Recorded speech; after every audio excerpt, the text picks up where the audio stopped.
Bienvenidos al programa Adquiriendo Conocimiento con su servidor Carlos Baide. Gracias por acompañarnos nuevamente en el programa. El tema que queremos compartir el día de hoy es sobre la mujer en el reino de Dios. ¿Cuál es el lugar de la mujer? ¿Qué es lo que la Biblia dice sobre el lugar de la mujer?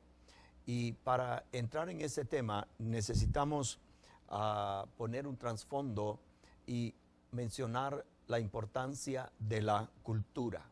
No podemos ignorar nosotros el estudio de la cultura dentro de la Biblia para poder llegar a una conclusión correcta del lugar que Dios intentó que la mujer tuviese en su reino. Veamos una breve definición de lo que es la cultura. La cultura es educación, la cultura es crianza, la cultura también es costumbres y tradiciones.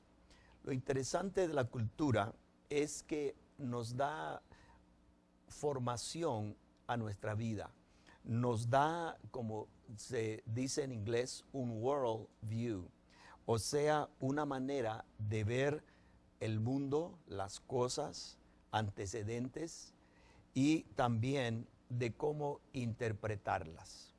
La cultura es muy importante para la interpretación.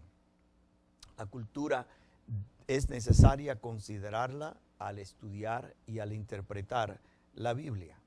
Hay un peligro cuando intentamos estudiar la Biblia, cuando no consideramos la cultura. El peligro es que podremos nosotros caer en lo que previas generaciones han caído. Como por ejemplo acá en los Estados Unidos, los antepasados en su manera de interpretar la Biblia, al no considerar la cultura, se opusieron rotundamente a que la esclavitud fuera abolida.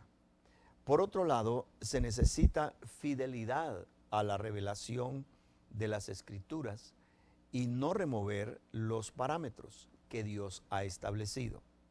Si ignoramos estos parámetros, abriremos puertas a muchos ismos y creeremos que los escritores del Nuevo Testamento escribieron netamente a la cultura contemporánea. Para esto necesitamos mantener un balance para poder permanecer en la revelación. Hay que evaluar entonces el impacto de la cultura sobre la interpretación bíblica si es que vamos a entender el por qué la mujer ha sido siempre vista como una creación secundaria.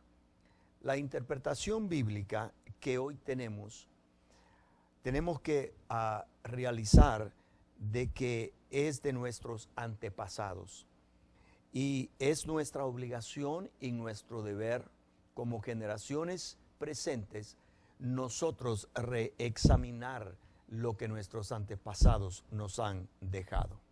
Vamos a ver un poquito sobre los principios de interpretación.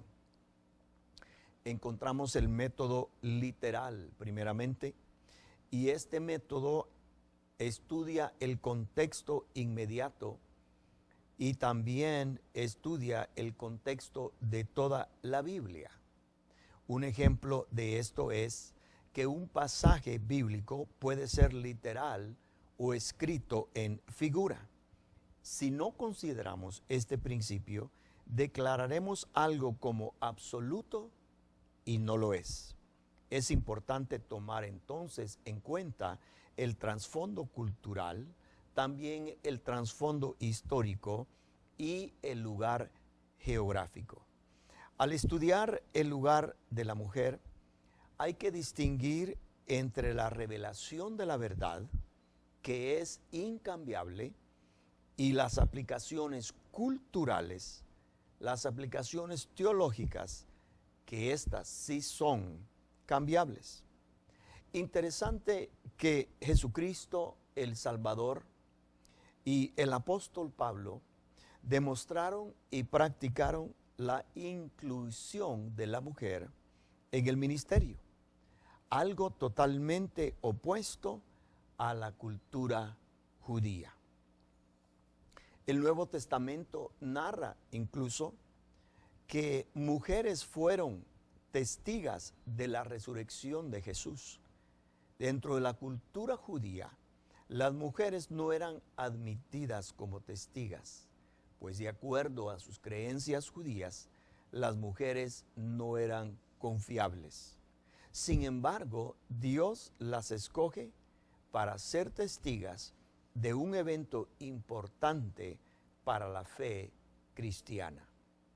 La iglesia, por su mayoría, se ha mantenido bajo la influencia cultural que dice el varón es superior a la mujer. Su tendencia ha sido adoptar el pensamiento patriarcal y ha interpretado que la Biblia hace absoluto la diferencia entre hombre y la mujer. La Biblia entonces ha sido usada para reforzar el pensamiento cultural del lugar de la mujer. Podemos hacer ahora la pregunta, ¿creó Dios a la mujer inferior? En otras palabras, ¿es la mujer una creación inferior a la creación masculina? También podemos preguntar, ¿fue por la participación de la mujer en la caída que Dios decretó que fuera sujeta al hombre? Estas son preguntas interesantes que nos ayudarán para nosotros poder entender el lugar de la mujer en el reino de Dios. Vamos a tomar el ejemplo de Génesis capítulo 1, versículo 26 al 27, el libro de los principios. Y dijo Dios, hagamos al hombre a nuestra imagen, conforme a nuestra semejanza, que ejerza dominio sobre los peces, sobre las aves, sobre los ganados, sobre toda la tierra y sobre todo reptil. Creó pues Dios al hombre a imagen suya, a imagen de Dios lo creó, varón y hembra los creó. Estos versos muestran que en la creación del hombre y la mujer, Dios le dio dominio a los dos, tanto al hombre como a la mujer. Muestra que la mujer fue reconocida como igual al hombre, tanto en gobierno como en autoridad, en otras palabras, dominio. Interesante que en el pasaje que acabamos de leer en Génesis 1, versículo 26 al 27, no hay mención ninguna de jerarquía entre el hombre y la mujer. Esto es, que el hombre sería mayor, más grande, más poderoso que la mujer. A mi manera de pensar, esto hubiese sido un lugar excelente donde Dios hubiera declarado una jerarquía entre el hombre y la mujer, pero encontramos una ausencia de ello. Tanto Adán y Eva fueron creados iguales como personas, en naturaleza, en dignidad y también en comisión, porque fue a ambos que se le dio la tarea de multiplicarse y llenar la tierra. No fue una asignación única para el hombre, sino que esta asignación también fue para la mujer, de poder sojuzgar sobre todo animal, sobre todas las cosas en la tierra, de poder ejercer dominio. Este dominio, esta autoridad fue dada a ambos, no solo al hombre. Y en la comisión de multiplicarse y de llenar la tierra, a la mujer se le da una parte vital a la par del hombre en los propósitos de Dios. Era el propósito de Dios que la tierra fuera llena de seres igual a Adán y Eva. Adán no lo pudo haber hecho solo y por eso Dios le dio a la mujer un lugar muy vital para poder participar en los planes de Dios. Ellos fueron creados entonces en unidad, en igualdad, Y por este motivo, el rebajar a la mujer a subordinada, rebajar a la mujer como inferior, es contrario al plan de Dios. Interesante también en este estudio que no leemos en el libro de Génesis, en el capítulo 1 y 2, no leemos donde narra la creación humana, en donde se haga referencias de que el hombre ejercería autoridad sobre la mujer. A mi manera de ver, esto es un excelente tiempo donde Dios mismo pudo haber establecido una ley, un orden, que el hombre iba a ejercer autoridad y dominio sobre la mujer. Nuevamente no encontramos esto en el libro de Génesis, en donde nos habla de la creación, ni en el capítulo 1, ni en el capítulo número 2. Quisiera tomar una pauta en este momento para comunicarle que si usted desea recibir en su totalidad esta enseñanza, puede hacerlo escribiéndonos a nuestro correo electrónico adquiriendoconocimiento@gmail.com, adquiriendoconocimiento@gmail.com, y con mucho gusto le haremos llegar el DVD a forma de correo. Muy bien, sigamos entonces en el tema sobre el lugar de la mujer en el reino de Dios y en los propósitos de Dios. Otra pregunta que podemos hacer en este momento sería, ¿fue la mujer maldecida? ¿Está la mujer bajo maldición? ¿Se encuentra la mujer por su participación en el pecado, lo que llamamos en el pecado original, bajo un decreto de maldición de Dios? En la segunda carta del apóstol Pablo a la iglesia de Corinto, en el capítulo 11, versículo número 3, el apóstol Pablo escribe: la serpiente con astucia engañó a Eva. Pablo aquí está afirmando que Eva fue engañada por las maquinaciones del enemigo. No hace ninguna mención Pablo de que Eva haya caído bajo ninguna maldición, bajo ninguna desaprobación por parte de Dios. También el apóstol Pablo, en su carta que le escribe a su discípulo Timoteo, en el capítulo 2, versículo número 14, Pablo le escribe a Timoteo: Eva fue engañada completamente y cayó. En esto nosotros podemos ver de que fue Eva la que fue engañada, que fue a ella que después de ser completamente engañada, ella cayó. Interesante mencionar que Adán no fue engañado. Nadie engañó a Adán. Eva simplemente invitó a su compañero Adán, al hombre, a compartir del fruto del conocimiento que ella había adquirido. Eva no tuvo que utilizar ningún tipo de engaño, de malicia para con su compañero Adán, para que él participara de este conocimiento, para que él participara de este fruto. Eva sí fue engañada, de acuerdo a lo que el apóstol Pablo escribe en ambos lugares, en 1 Corintios 11 y 3, y también en Timoteo 2:14, en 2 Timoteo 2, Timoteo 2:14, donde habla de que Eva fue engañada, pero no hace mención de que Adán fue engañado. Llegamos a la conclusión entonces de que Adán pecó deliberadamente.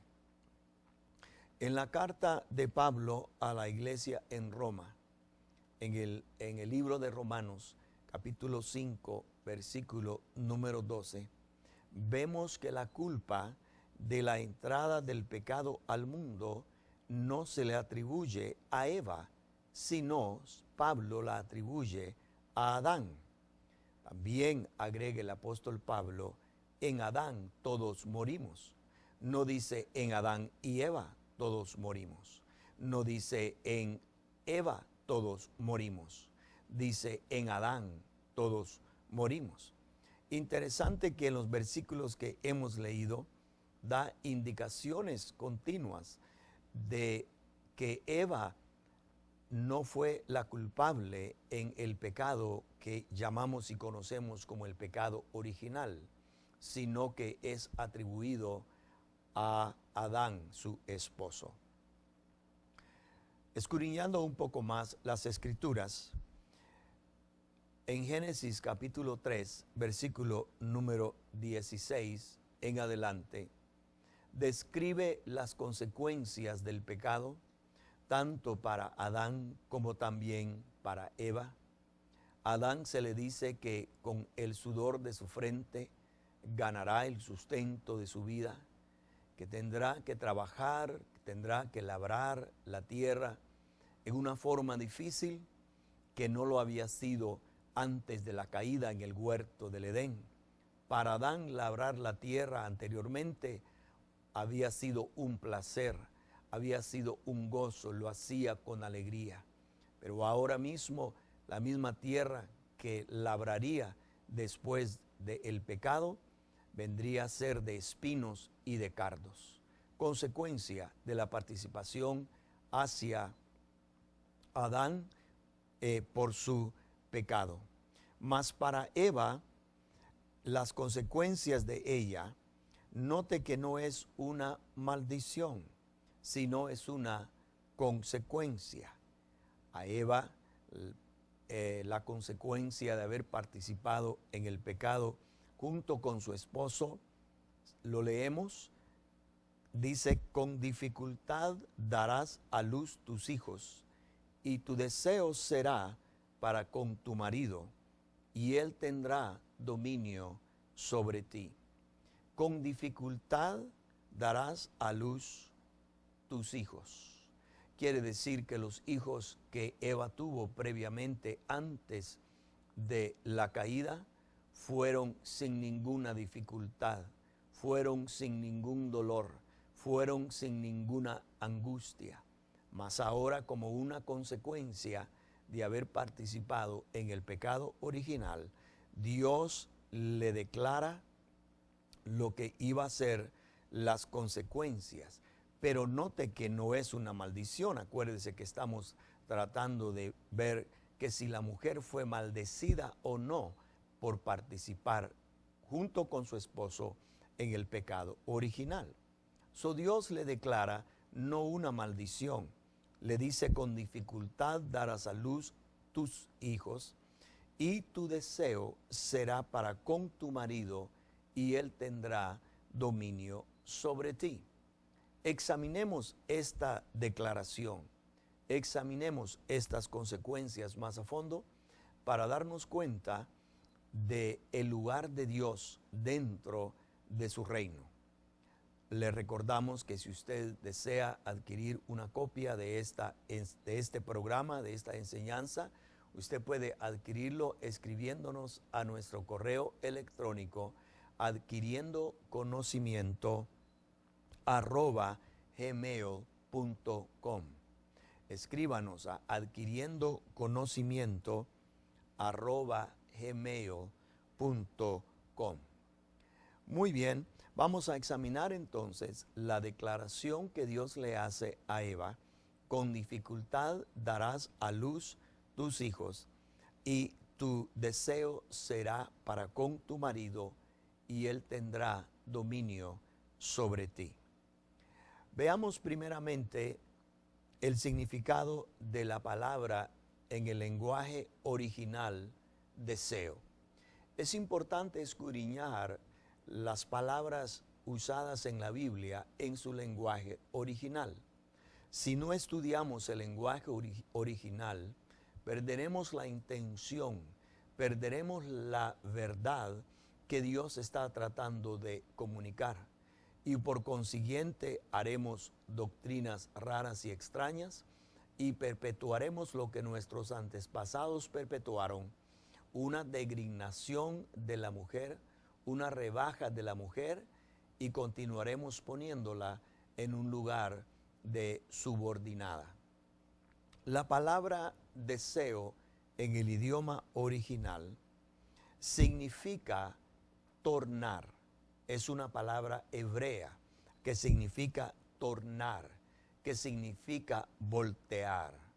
Básicamente podemos decir entonces que la palabra deseo en su original quiere decir darle la espalda a o ponerle la espalda a algo. Tornarse, voltearse, indica un cambio de dirección, indica también un cambio de actitud, indica también un cambio de dirección, un apartarse o separarse, en otras palabras, dar la espalda. Lo que este verso revela es que cuando la mujer tornase su devoción a su marido en vez de a Dios, ella se pondrá bajo el dominio de su marido. Ahora no es que la mujer no debe buscar casarse, sino que su devoción debe de seguir siempre hacia su Creador, hacia su Dios. Eso es una declaración de cambio de dirección de la mujer, cambio de devoción a su Dios, a su marido. Entonces la mujer se estaría poniendo bajo el dominio de su marido. Veamos ahora la frase él tendrá, también en su lenguaje original. Esta frase él tendrá es una declaración profética, no es una ley, castigo o maldición. O sea, Dios le está declarando a la mujer que ella podría, lo que le podría suceder como consecuencia a ella. La consecuencia sería, en esta declaración profética, Dios le declara que lo que podría suceder como consecuencia. Dios, con esta declaración profética, no causó que el hombre ejerciera dominio sobre la mujer. Esto no es una ley, esto es una declaración profética en el futuro, que cuando la mujer dejara su devoción a su Dios y toda su devoción fuese su esposo, su marido, entonces el hombre iniciaría a ejercer dominio sobre ella. Dios no ha causado ni desea dominio masculino sobre la mujer. La desigualdad entonces de el hombre y la mujer es consecuencia a raíz del pecado original que hemos leído, y usted lo puede leer por usted mismo en el libro de Génesis. Y este pecado original es que ha causado por los seres humanos una condición caída, una condición de interpretación de las verdades bíblicas en la palabra de Dios para acomodarlo a su manera y a su forma. Estamos en tiempos de restauración de nuestra condición caída por la misericordia de Dios, para ser libres de las consecuencias del pecado, para que todo ser humano entonces pueda vivir de acuerdo al plan de Dios. Volvemos a hacer la pregunta original. ¿Cuál es entonces el lugar de la mujer dentro del reino de Dios? La respuesta a raíz de un estudio minucioso del tema en las Escrituras, tomando en cuenta también la cultura para interpretar lo que Dios trataba de decir y comunicar, es que el lugar de la mujer dentro del reino de Dios es un lugar de igualdad a la par del hombre, un lugar donde Dios le ha dado a ella también igual autoridad poder y dominio. Quizás por esto es que el diablo tanto ataca a la mujer, porque conoce y sabe que del vientre de ella se producen otros seres humanos que van a poder pelear sobre él y van a poder golpearle su cabeza, como dice la Escritura. El lugar de la mujer en el reino de Dios es un lugar de dignidad, un lugar de autoridad. Y como generación presente, estudiando la Escritura en una forma correcta, no por doctrinas de hombres, debemos de concluir de igual manera que la mujer tiene un lugar preeminente en el reino de Dios al lado de la mujer.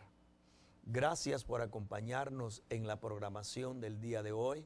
Una vez más, si usted desea adquirir una copia de este programa, de esta enseñanza en DVD, escríbanos a nuestro correo electrónico adquiriendoconocimiento@gmail.com. Gracias.